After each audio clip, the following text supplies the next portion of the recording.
নবী রাসূলগণ পৃথিবীতে এসে মানুষকে সব সময় আল্লাহর পথে আহ্বান করেছে। কার পথে?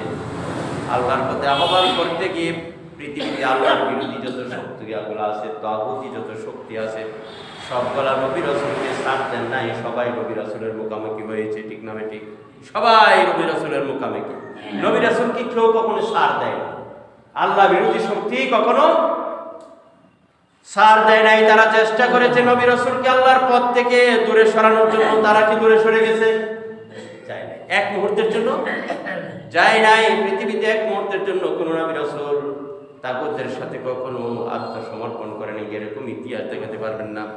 তার মানে ইমানের দাবি হলো সে কখনো যারা বেঈমান, যারা কাফের, তাদের সাথে আপোষ করে না। এটা হলো ইমানের দাবি। এটা কি ইমান? সে ঘোষণাই করে যে আল্লাহ ছাড়া কোনো ইলাহ লা ইলাহা ইল্লাল্লাহ। একজন মুমিন ঘোষণা করে পৃথিবীতে আল্লাহ ছাড়া কোনো আইনদাতা নাই, কানুন নাই, নীতি নির্ধারণ করবে কেউ নাই। এটা বলছে দেখি তো সে মুমিন, ঠিক না বেঠিক? সম্মানিত ভাইরা, যুগে যুগে সমস্ত নবীদের রাসূলদের সাথে এরকম অপশক্তি, কুফরি শক্তি সবসময় মোকাবেলা করেছে। কোনো সময় মোকাবেলা করে নবী রাসূলকে হত্যা করেছে, কিন্তু তাদেরকে পরাজিত করে হত্যা করেছে। কিন্তু তাই বলে যে তারা কি আদর্শ থেকে বিচ্যুত করাতে পারছে? পারে। সম্মানিত ভাইরা, আল্লাহ রাব্বুল আলামিন মাঝে মাঝে নবী রাসূলদেরকে বিজয় দিয়েছেন কিনা? এই বিজয়ের কথাটি আজকে এই সূরার ভিতরে অবতীর্ণ হয়েছে। বিজয়ের কথাটি সেখানে আল্লাহ বলে দিয়েছেন। পৃথিবীতে অনেক সময় বিজয় আসে কিনা? বিজয় আসতে হলে আল্লাহর সাহায্য লাগে। মুসলিমদের বিজয় আসতে হলে কার সাহায্য লাগে? সবারই বিজয় অর্জন করতে কার সাহায্য লাগে? আল্লাহর সাহায্য লাগে। পরীক্ষা পাস করলে আল্লাহর সাহায্য লাগে। চাকরি পেলে আল্লাহর সাহায্য লাগে। ব্যবসা উন্নতি করলো আল্লাহর সাহায্য লাগে। স্বাস্থ্যে উন্নতি হলো আল্লাহর সাহায্য লাগে। সন্তান সন্ততি মানুষ হওয়ার জন্য আল্লাহর সাহায্য লাগে। পৃথিবীতে কোনো কাজ আল্লাহর সাহায্য ছাড়া হয় না, সেটি আল্লাহ বলতে চেয়েছেন। আল্লাহ এরকমটা বলেছেন। আল্লাহ রাসূল সাল্লাল্লাহু আলাইহি ওয়াসাল্লাম যখন মক্কা বিজয় করে ফেললেন, সমস্ত মক্কার কাফিরি শক্তি যখন রাসূলের কাছে আত্মসমর্পণ করলেন, এইবারে সব মক্কার যারা মুসলিম দলে দলে ইসলামের ভিতরে ঢুকে গেল। আগে ইসলামের ভিতরে মানুষ আসছে গইনা 2জন 5জন 10জন করে, কিন্তু যখন ইসলামের বিজয় হলো, মক্কা বিজয়, তখন আসে কয়জন? দলে দলে। এটা বলে দলে দলে। সেই কথাটি আল্লাহ সেখানে বলে দিয়েছেন, ইযা জাআ নাসরুল্লাহি ওয়াল ফাতহু ওয়া রাআইতান নাসা ইয়াদখুলুনা ফী দীনিল্লাহি আফওয়াজা। হে রাসূল, তুমি যখন দেখবে ইযা জাআ নাসরুল্লাহ, যখন আল্লাহর সাহায্য এসে যাবে, হে রাসূল যখন আল্লাহর সাহায্য এসে যাবে, ওয়ারাইতান নাসা, তখন তুমি অবশ্যই দেখতে পাবে মানুষ কি করছে, ইয়াদখুলুনা ফী দীনিল্লাহি আফওয়াজা, আল্লাহর দ্বীনের ভিতরে তখন মানুষ 1জন 2জন 5জন 20 জন নয়, দলে দলে ইসলামের ভিতরে প্রবেশ করছে। সুবহানাল্লাহি ওয়া বিহামদিহি। মক্কা বিজয়ের পর মুসলমান হয়েছিল কেমনে? 2জন 5জন না, দলে দলে। মক্কার যত কাফের মুশরিক সবাই ইসলামের ভিতরে ঢুকে গেছে। সুবহানাল্লাহ। হে রাসূল, এখন যখন ইসলামের ভিতরে সব ঢুকে গেল, এখন তোমার কাজ কি? তুমি যে ইচ্ছা চেয়েছিলে মানুষ ইসলাম গ্রহণ করবে, আল্লাহর জমিনে আল্লাহর দ্বীন কায়েমে, সেটা তো হয়ে গেল। মক্কা বিজয়ের সাথে সাথে আল্লাহর দ্বীন মক্কার জমিনে কায়েম হয়ে গেল। মক্কার সমাজ ব্যবস্থায়, রাষ্ট্র ব্যবস্থায় ইসলামের আলোকে চলতে লাগলো। এখন রাসূলের কাজ কি? আল্লাহ সেই সবক দিয়েছেন। হে রাসূল, বিজয় আমার সাহায্য এসেছে, তুমি বিজয় করে ফেললে, এখন তোমার কাজ কি? আল্লাহ বলেছেন, ফাসাব্বিহ বিহামদি রাব্বিকা ওয়াস্তাগফির ইন্নাহু কানা তাওয়াবা। এইবারে তুমি ফাসাব্বিহ বিহামদি রাব্বিকা ওয়াস্তাগফির, তুমি তোমার রবের জন্য বেশি বেশি তাসবিহ করবে, বেশি বেশি হামদ, বেশি বেশি প্রশংসা করবে। কার? কেন প্রশংসা করবে? কারণ আল্লাহ সাহায্য দিয়েছেন, তাই বিজয় হয়েছে। তাই প্রশংসা পাওয়ার মালিক কে? তাই আল্লাহ রাসূল আল্লাহকে শিখিয়েছেন বেশি বেশি তুমি এখন তাসবিহ করবে, আর সেই সাথে ইস্তেগফার করবে, আল্লাহর কাছে বলবে, আল্লাহ তুমি আমাকে মাফ করে দাও। আস্তাগফিরুল্লাহ আমরা বলি না? আস্তাগফিরুল্লাহ অর্থ কি? আল্লাহ তুমি আমাকে মাফ করে দাও। আল্লাহ রাসূলকে আল্লাহ শিখিয়ে দিয়েছেন, যেহেতু সাহায্য আমি দিলাম, বিজয় আমি দিলাম, এইবারে রাসূল তুমি বাকি জনম যতদিন বেঁচে থাকো বেশি করে সেই কাজটা করবে। ফাসাব্বিহ বিহামদি রাব্বিকা ওয়াস্তাগফিরহু, তুমি বেশি বেশি করে তোমার রবের তাসবিহ করবে, প্রশংসা করবে, গুণকীর্তন করবে, আর সেই সাথে আল্লাহর কাছে তুমি বেশি বেশি মাপ চাইবে। এটা হলো সবক। ইন্নাহু কানা তাওয়াবা, নিশ্চয় আল্লাহর কাছে যদি কেউ ইস্তেগফার করে, গুনাহ মাপ চায়, আল্লাহ তার তওবা কবুল করেন। সুবহানাল্লাহি ওয়া বিহামদিহি। সম্মানিত ভাইরা, বিজয় তো আমাদের দুনিয়া, তো আমাদের জীবনও আসে কি নাই? বিজয় আপনার জীবনে আছে না? আমরা 71 সালে বিজয় দেখেছি, স্বাধীনতার বিজয় হয়েছে কিনা? এইবারে স্বাধীনতার বিজয় যখন হলো, দেশের মানুষ কি করলো? আল্লাহর কাছে তো প্রশংসা করলোই না, বরং এই বিজয় দিবস পালন করে যত ডুল ডঙ্কা, নাটক, নৃত্য, তারপরে কি বলবো, যত ধরনের চরিত্রহীন কার্যক্রম আছে সেইটা এই দেশে বিজয় উৎসব পালন করে না। 90% মুসলমান, কত পার্সেন্ট? এই 90% মুসলমানরাই এই যে এইগুলা মসজিদে আসে, যেইগুলা জুমাবারে আসে, হজ করতে চায়, এইগুলাই এই বিজয় দিবস পালন করে কিভাবে? গান, নৃত্য, বিভিন্ন হাবিজাবি জিনিসের মাধ্যমে। কেউ কখনো আল্লাহর প্রশংসা করে না, আল্লাহর তাসবিহ করে না, ইস্তেগফারও করে না। ঠিক না বেটি? সম্মানিত ভাইরা, আল্লাহ বলে দিয়েছেন বিজয় যখন আসবে বেশি বেশি ইস্তেগফার করবে, আল্লাহর তাসবিহ করবে। সেই জায়গায় এই দেশের নামদারি মুসলমানেরা আল্লাহকে সব বলে গিয়ে যেভাবে সেইভাবে বিজয় উৎসব পালন করে। ঠিক না বেটি? এই যে 16ই ডিসেম্বর কেমনি পালন করে? ইস্তেগফার করে, গান, বাদ্য, নৃত্য। এই জন্য আল্লাহর পক্ষ থেকে পুরস্কারও দেওয়া হয়েছে, জয়লাভ করছো, বিজয় করছো, কিন্তু বিজয়ের স্বাদ পাইবা না। বিজয়ের সাথে দেশের মানুষ পায় এদেশের সব অর্থনৈতিক সুযোগ সুবিধা, ভারতের যত অর্থনৈতিক লাভ লোকসান সব কেড়ে নেয় বিগত 16 বছর নিচে। এই জন্য আমি মনে করি, কারণ এই দেশের মানুষ আল্লাহর প্রশংসা করে না, বিজয় দিয়েছে আল্লাহ স্বীকার করে না। আবার আল্লাহ বিজয় দিয়েছেন, ওই 5 আগস্ট বিজয় দিয়েছেন কিনা? বিজয় দেওয়ার ফলে দেখেন কত সুন্দর, যে দেশের 144 দ্বারা জারি হতো তাফসীর মাহফিল করলে কোনো ধরনের নাচ, গান, নৃত্য, আসরে কোনো পারমিশন লাগে না। পারমিশন লাগতো একটা কাজে, কিরা? তাফসীর মাহফিল, ওয়াজ।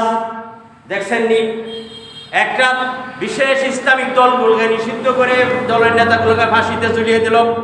এইবারে যখন বিজয় আসলে এখন কি?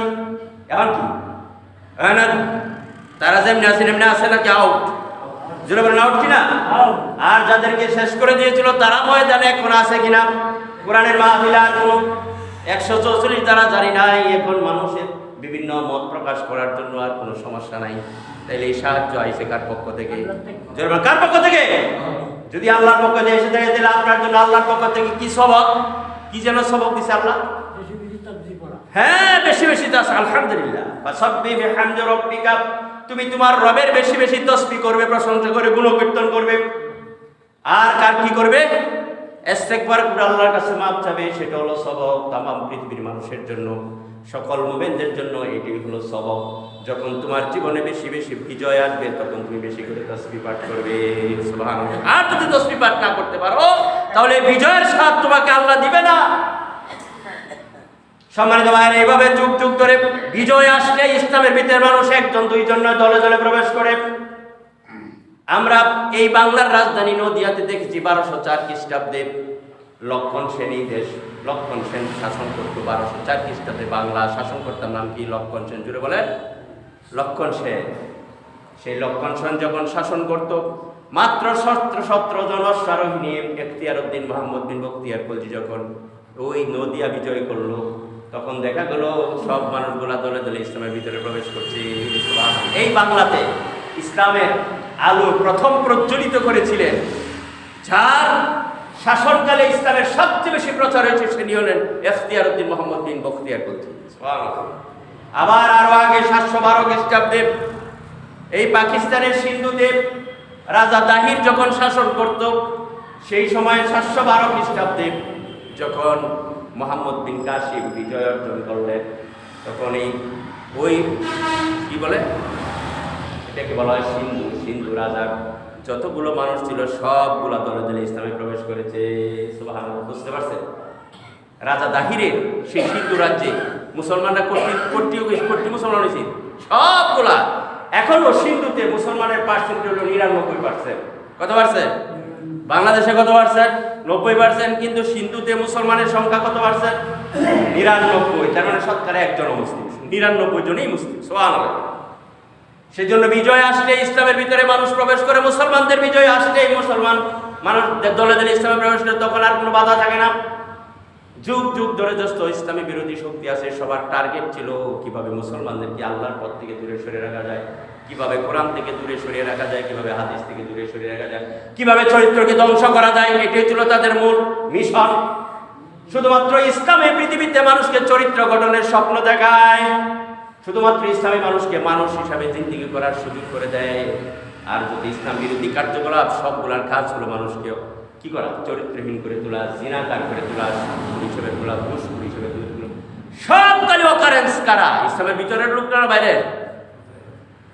সম্মানিত ভাইরা, আমরা যে কথাটি বলছিলাম যে সামনে তো বিজয় দিবস আসছে, বিজয় দিবস পালন করবেন কিভাবে, কিভাবে পালন করবেন?